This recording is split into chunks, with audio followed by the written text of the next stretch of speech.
utusan khusus kemarin datangin Rizik Syihab, ngapain gitu pemuda minta nasihat tentang kepemudaan kepada Rizik Syihab. Yang mau dinasehatin dari Rizik apa supaya pemuda kita teriak-teriak? Ini Raffi Ahmad ini perlu tinjau ulang. Kalau bisa ya diberhentiin aja itu. Diberhentiin Raffi Ahmad dari utusan khusus presiden. Kenapa? Assalamualaikum Merdeka TV. Tahu kan sosok ulama ini? Ya kan? Yang 3 tahun terakhir ini membuat kiamat dari klan Balawi. Luar biasa. Terima kasih Kiai Imad ya, telah mencerdaskan bangsa dan telah menyelamatkan bangsa ini dari perampasan dari imigran yang dibawa oleh Belanda, dan memang mitra setianya Belanda ya, yang didatangkan untuk melemahkan perjuangan pejuang-pejuang pribumi. Terima kasih Kiai Imad. Dan kali ini sahabat, beliau menyemprot ya, nyindir kapasitas, kualitas, integritas, nilai seorang menteri utusan khusus untuk bidang seni dan kepemudaan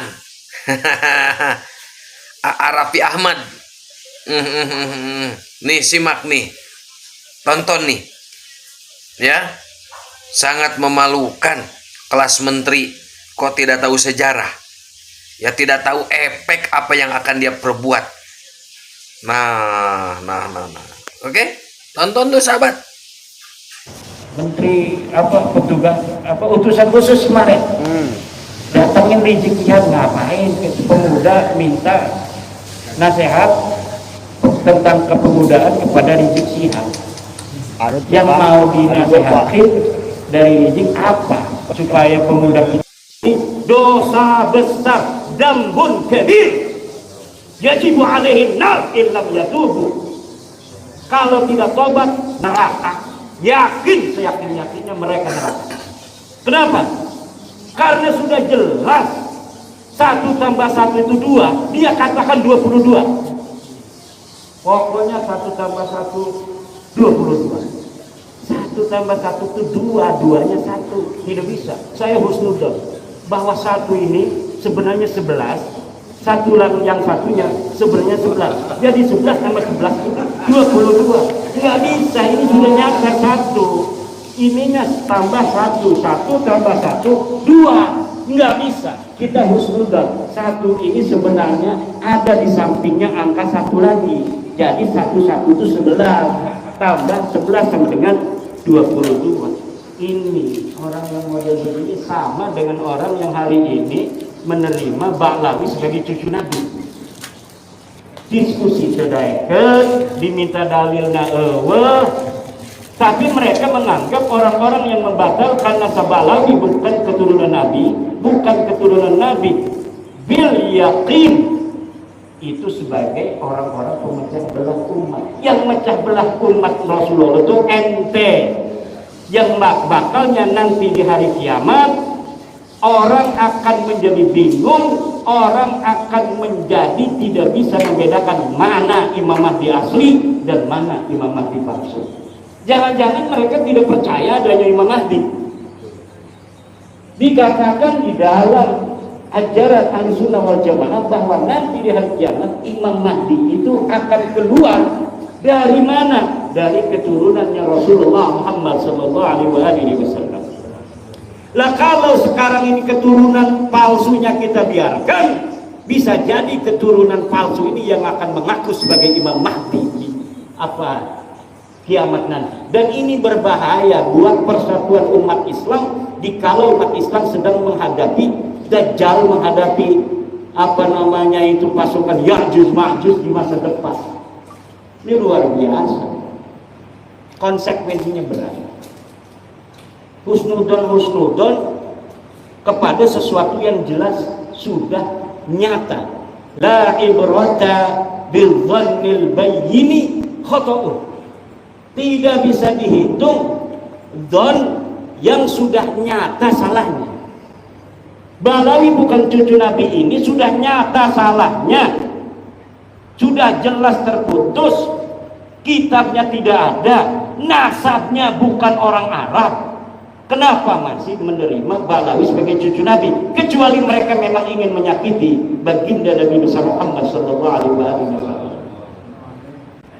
Kalau tidak, tolak sebelum mati. Sebelum mati masih saja membela-bela. Yukhafu alaihi su'ul khatimah. Yukhafu alaihi su'ul khatimah illam yatub.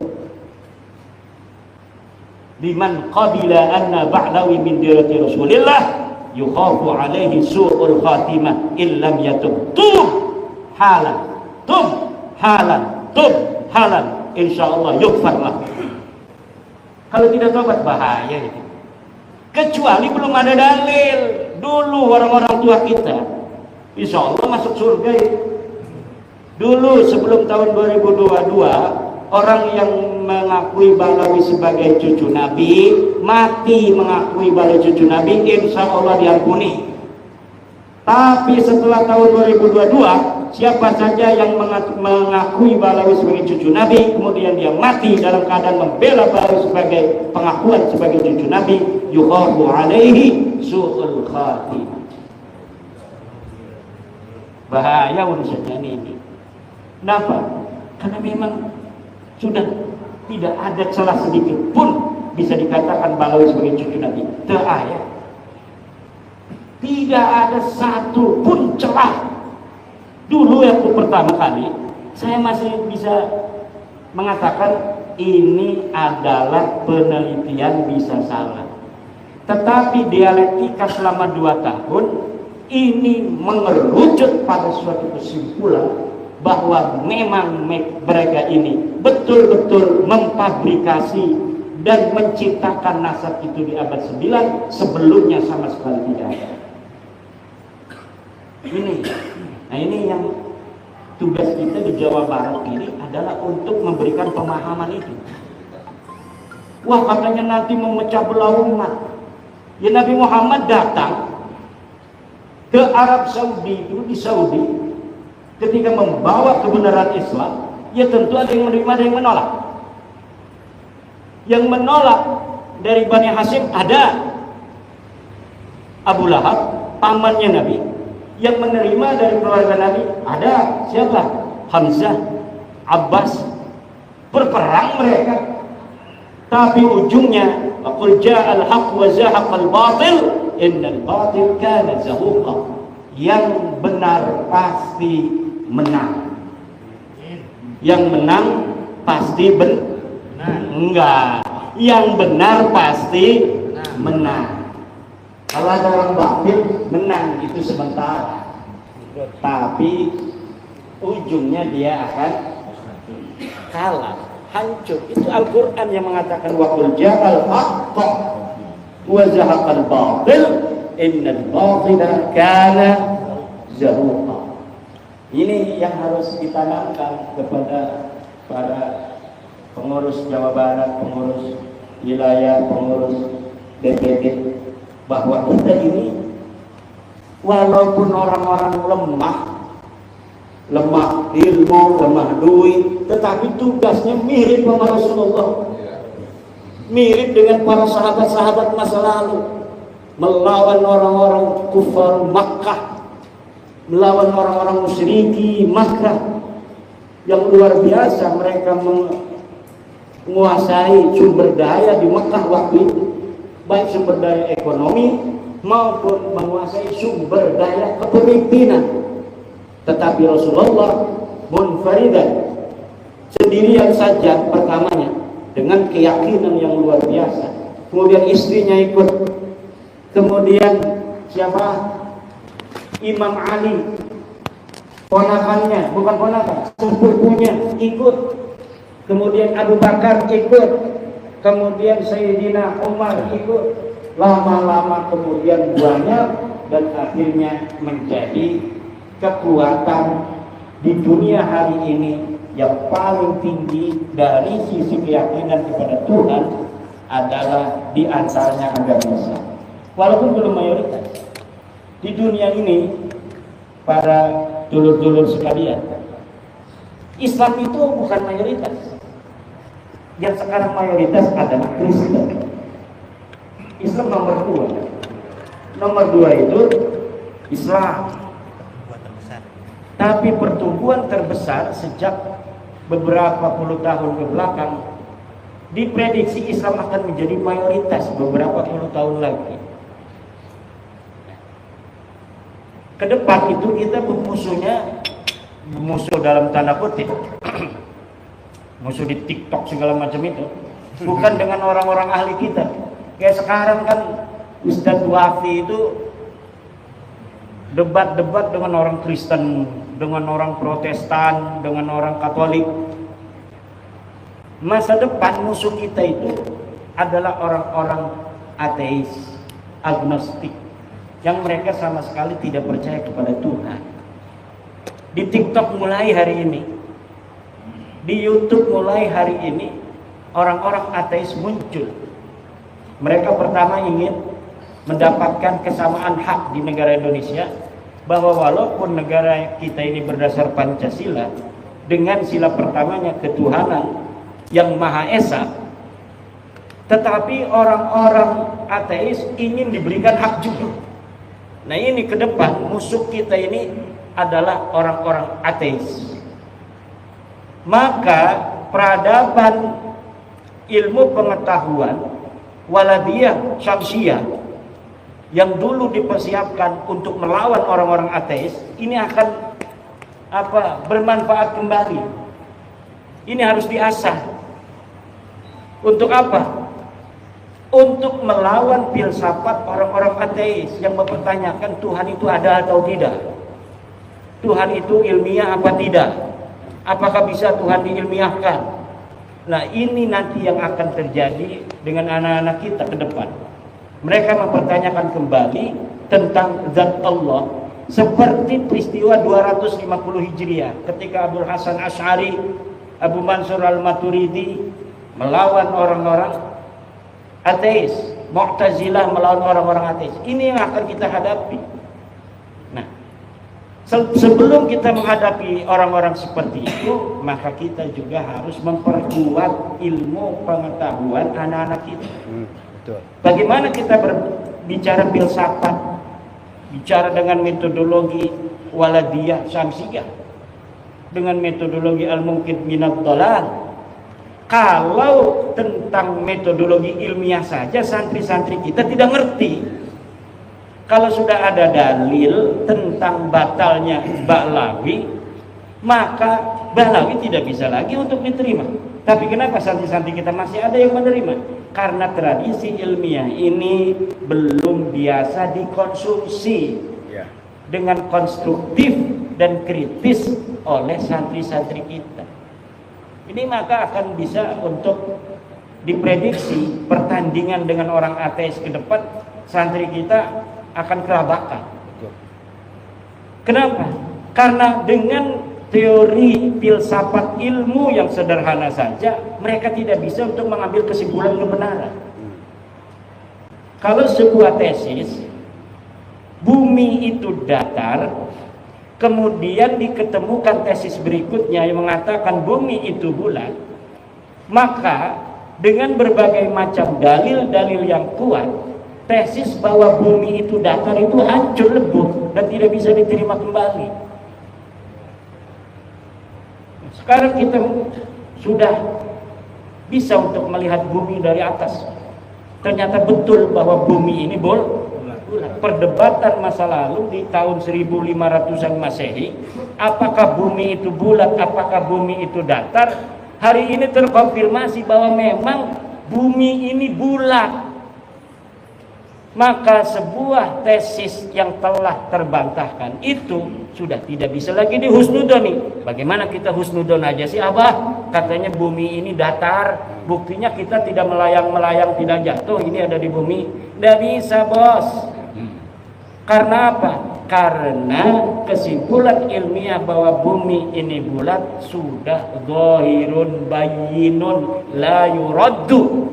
yang tidak bisa ditolak lagi.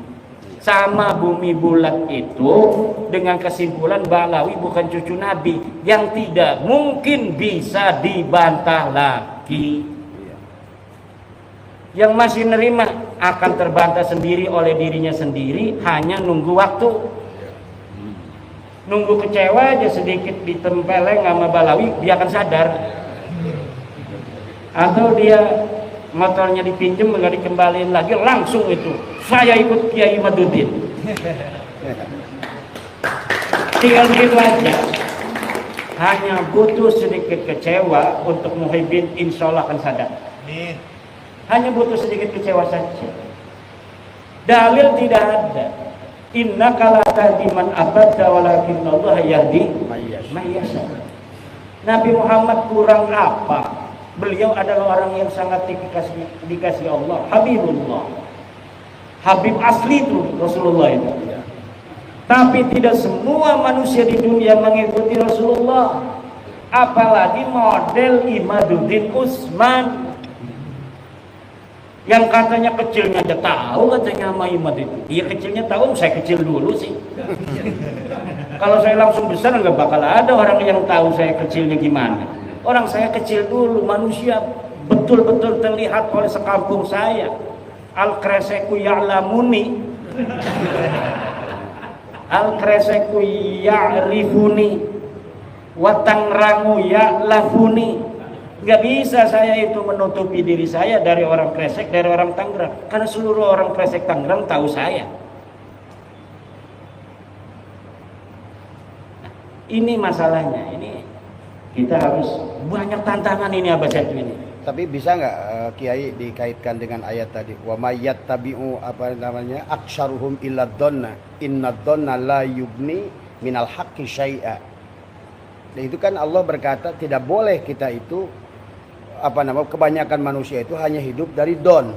Sementara don itu kata Allah tidak berbeda la yubni minal haqqi syai'a. Berkata selanjutnya wallahu apa namanya alimun di situ. Berarti harusnya pakai ilmiah kan seharusnya. Ya itu kan perintah Allah sudah jelas. Jelas kan itu. Allah sudah jelas memerintahkan bahwa seluruh manusia itu tidak boleh mengikuti sesuatu yang dia tidak tahu. Itu berarti dibutuhkan ilmu. Iya. Innallaha alim. Di dalam Quran tadi yang disebutkan apa itu iyattabi'una illa dhanna wa in hum illa yahrusun. Mereka hanya ngira-ngira saja. Itu. Sedangkan kebenaran itu bukanlah ngira-ngira. Dia butuh bukti dan butuh dalil. Dalilnya ada atau tidak ada. Kalau dalilnya sama sekali tidak ada, misal memang di abad keempat ketika Ahmad bin Isa itu hidup, sama sekali nggak ada kitab yang ditulis, sama sekali nggak ada yang ngomong Ahmad bin Isa. Abad ke-5 nggak ada yang ngomong Ahmad bin Isa punya anak berapa, abad ke-6, abad ke-7, 8 tidak ada. Baru tuh itu masih 50-50 tuh kalau ada orang ngaku-ngaku di abad ke-9. Tapi ini mah di abad 3-nya ditulis Ahmad bin Isa itu.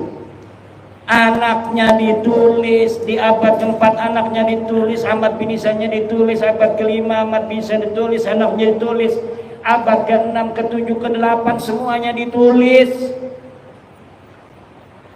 Tidak ada Ubed di sana. Di abad 9 baru ada Ubed, katanya anak Ahmad bin Isa, udah jelas itu bohongnya. Tapi kunaon masih aya nu percaya. Husnudon teh. Iya, husnudon. Iya, la ibrata bil dhannil bayyini khata'uhu. Tidak boleh dzan itu digunakan lagi apabila jelasnya salahnya sudah jelas. Ini salahnya sudah jelas. Kita misalnya nyangka Abah Setu itu tadinya asli Bekasi. Namanya Zon ya boleh aja om tinggalnya di Bekasi. Abah Setu Bekasi. Asli abdi mah. Karena abdi teu nyaho. Pas ngobrol jeung Abah Setu tah di kelompok abdi aslina cenah ti Sukabumi. Atuh teu menang deui abdi ngomong ka jelema bahwa Abah Setu ieu aslinya Sukabumi, aslina Bekasi. temenang deui kumatak naon temenang kumatak abi geus nyaho elmuna langsung ti Abah Setu Teu bisa husnudon deui. teu bisa husnudon deui lamun tadina abi can nanyakeun langsung ka Abah Setu kumatak Abah Setu ayana di Bekasi adidon bahwa Abah Setu ieu asli Bekasi teu naon-naon ngaranna gadon. Tapi ketika Abah Setu sudah ngomong saya aslinya dari Bekasi, dari Sukabumi, mantan dewan, masya Allah. Berarti sekarang sudah tidak boleh lagi kita ngomong Abah Setu orang Bekasi asli lahir di sini. Kalau sekarang ya orang Bekasi, kalau sekarang udah asli Bekasi. Kenapa asli Bekasi di sini? Ya tinggalnya di sini, istrinya orang sini. Bukan, berarti udah al-muhajir dong. Al-muhajir, Abah Setu al-muhajir ila Bekasi. Dan ini kalau ada yang rekam, ini hari ini jadi bukti nanti suatu masa, suatu saat bahwa Abah Setu Setiawan As-Sukabumi summa al-Bekasi li'annahu hajara min Sukabumi ila Bekasi. Di sana tahun sekian ditulis. Nah, ini nanti sekarang sudah terpilih ini Abah Setu sebagai ketua baru dari PWILS Jawa Barat. Saya berharap adanya keterpilihan dari Abah Setu ini akan membawa semangat baru bagi Jabar, dan tolong ini yang baru 13 kabupaten supaya jadi minimal 20 kabupaten dalam waktu 6 bulan.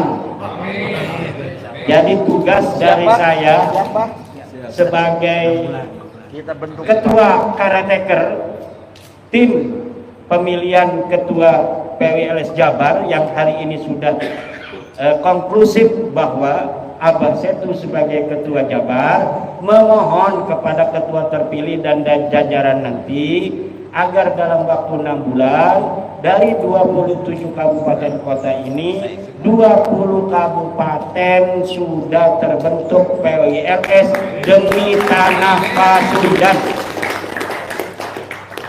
Karena ini lagi banyak tantangan ya di Pasundan, Bekasi, lautna aya nu ngajual cenah. Aya nu mager di Tangerang aya eta, di Bekasi aya, di Tangerang 360 bidang laut disertifikat. Di Bekasi 250 hektar laut disertifikat. Ini udah luar biasa ini. Apa tujuan mereka itu ya? Ingin nguak laut dikuasai. Apa lebih murah dia itu ya? Kalau beli di Bekasi kan mahal itu di Bekasi tanah. Tapi di Tangerang kan masih murah itu tanah. Tapi mereka mau juga di laut. Padahal itu PIK 2 dia sudah beli tanah itu di mulai Kosambi sampai ke Muncung itu ribuan hektar tanah darat. Tanah darat ribuan hektar, ada PSN nih 1.700 hektar mau diambil juga, kan lumayan dia tidak menyiapkan sarana sosial, sarana umum. Nanti sarana umumnya dari tanah PSN ini. Jadi dia ini aji mumpung, dia beli tanah ribuan hektar, tapi nanti dia tidak menyiapkan wisata untuk umat, untuk masyarakat dari tanah dia yang dia beli. Tapi dia fasilitas sosialnya, pasum dan pasosnya itu nanti dari PSN itu tanah rakyat, tanah asli dari masyarakat Tangerang itu. Nah ini pinter, makanya jadi pengusaha itu kudu pinter. Cuma sayang, ini dia sudah beli ribuan hektar di sawah itu di darat, PSN di tengah itu dikuasai, laut juga mau dikuasai. Dan ini yang hari ini kemudian memicu gejolak di Tangerang. Nah, kalau menteri-menteri yang sekarang sih mungkin dia tidak ikut, tapi menteri dulu ngegebek-gebek gitu. Luar biasa. Bupati yang zaman dulu ikut-ikutan ngegeter-geter ini Bupati Bekasi Bupati Tangerang. sekda segala macam ini. Nah ini tantangannya banyak Jawa Barat. Ya, menteri-menteri ya secara bil jumlah sih banyak yang